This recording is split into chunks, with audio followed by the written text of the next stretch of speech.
Kalau belum dapat pasangan, maka mencari teman yang banyak yang lebih baik daripada mantan Anda. Jadi kalau pasangan Anda pemarah, maka cari pasangan baru yang tidak pemarah. Berkorban lebih banyak boleh, karena niatnya ibadah kepada Allah. Niatnya adalah menjalankan kewajiban, itu tidak masalah.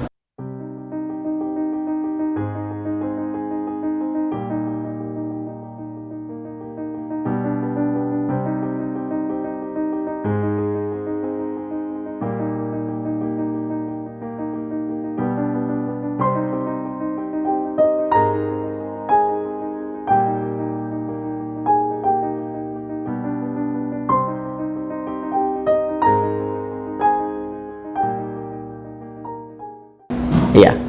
Oke, assalamualaikum warahmatullahi wabarakatuh. Salam berkah kita semua. Kembali dengan saya Kang Mas Ruhan.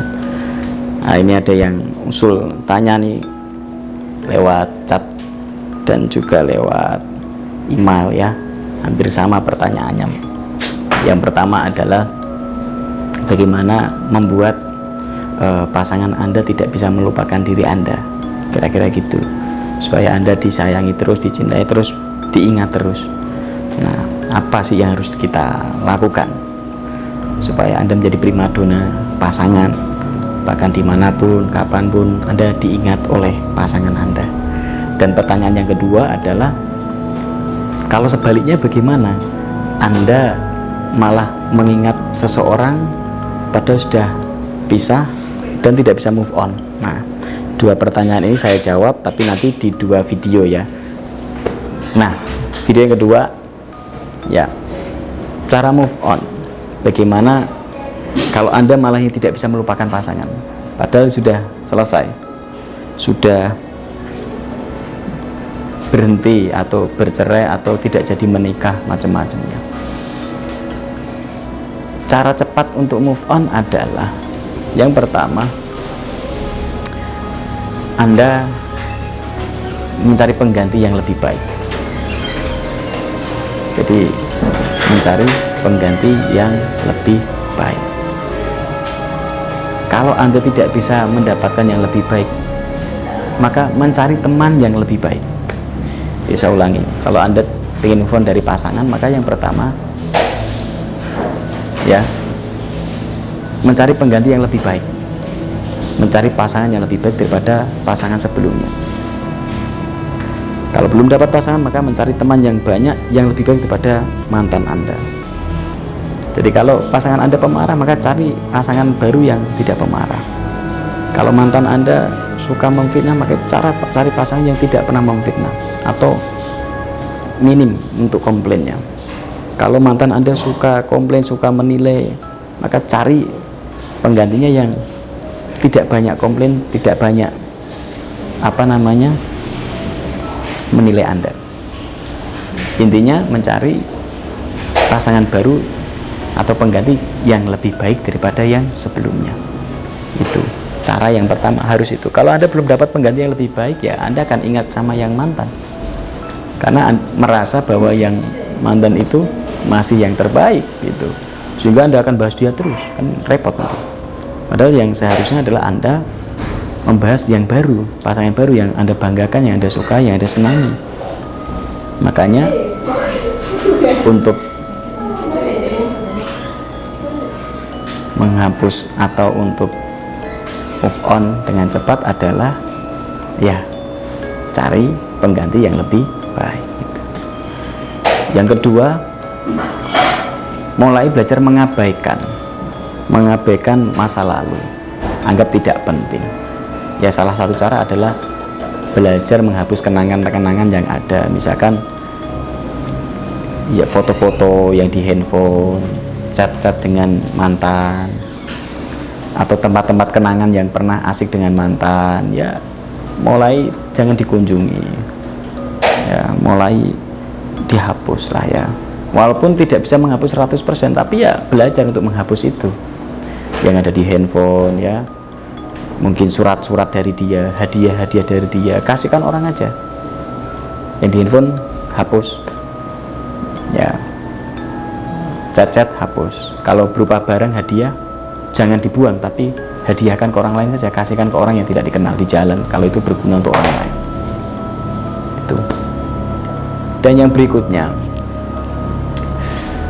sebab orang sulit move on kadangkala adalah karena dia sudah terlalu banyak berkorban, sudah berkorban berlebihan, sehingga apabila putus atau selesai nggak bisa lupa karena pengorbanannya sudah terlanjur banyak. Makanya bagi Anda yang belum menikah, kalau punya pasangan ya boleh berkorban, tapi jangan berlebihan, secukupnya saja, secukupnya, jangan berlebihan. Karena kalau berlebihan ya Anda akan merasa rugi, sehingga Anda sulit untuk melupakan itu. Makanya ada kalimat, saya yang banyak berkorban, kenapa saya yang ditinggalkan, kan gitu. Memang betul itu, kenapa sih saya tuh udah banyak berkorban tapi kenapa ditinggalin dia? Ya memang itu kesalahannya, karena Anda terlalu banyak berkorban. Karena kebanyakan yang berkorban itu malah yang ditinggalkan gitu loh. Makanya jangan terlalu banyak berkorban kalau belum menjadi pasangan suami istri. Kalau baru mau menikah, calon suami calon istri, jangan banyak berkorban, harus saling lah, harus bergantian. Dia berkorban, Anda berkorban, dia memberi hadiah, dia memberi hadiah, harus saling melengkapi. Jangan satu orang yang berkorban. Kalau satu orang yang berkorban, maka seringkali malah dia yang dikorbankan, ditinggal. Dan kalau dia yang ditinggal, dia sulit move on karena sudah terlalu banyak pengorbanan. Makanya kalau belum menikah harus saling ya, berbagi, saling mendukung, saling memberi hadiah, saling menyayangi, saling mencintai. Nah kalau sudah menikah beda lagi. Kalau sudah menikah niatnya sudah ibadah karena Allah Subhanahu wa taala. Berkorban lebih banyak boleh karena niatnya ibadah kepada Allah. Niatnya adalah menjalankan kewajiban, itu tidak masalah. Karena dalam sebuah pernikahan itu suci. Kalaupun Anda banyak berkorban, misalkan kok bercerai pun saya rasa insya Allah tidak ada masalah apa-apa. Hal-hal wajar begitu. Karena memang dalam sebuah hubungan menikah itu memang harus saling berkorban lebih banyak. Dan niatkan itu ibadah kepada Allah Subhanahu wa ta'ala. Itu. Jadi beda dengan yang belum menikah, karena niatnya untuk mendapatkan cinta. Tapi kalau sudah menikah, sudah dapat cinta, maka niatnya ibadah kepada Allah Subhanahu wa ta'ala. Sehingga pengorbanan Anda dapat pahala dari Allah Subhanahu wa ta'ala. Karena niatkan ibadah kepada Allah Subhanahu wa ta'ala. Dan yang terakhir ya, berserah diri kepada Allah, serahkan semua urusan kepada Allah ta'ala. Hati ini milik Allah, ya, diri Anda milik Allah. Ya, berdoa kepada Allah untuk disembuhkan. Ya muqallibal qulub sabit qalbi ala dinik. Allah yang membolak-balikan hati kita. Minta petunjuk kepada para ulama, para kiai, minta doa orang yang punya ilmu untuk mengobati luka Anda, hati Anda. Karena memang hati ini milik Allah ya. Kalau Anda punya sakit hati ya banyak istighfar, banyak sholawat, banyak membaca Al-Quran, ya banyak di pengajian-pengajian, ketemu orang yang alim, ketemu orang yang berilmu, supaya Anda dapat obatnya, ya.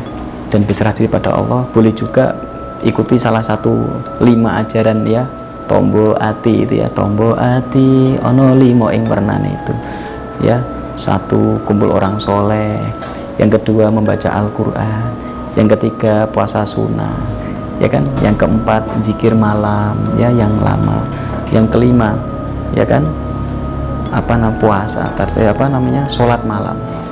Jadi kumpul dengan orang soleh, maka datangi orang soleh, orang yang baik, atau ada mencari guru, mencari ilmu.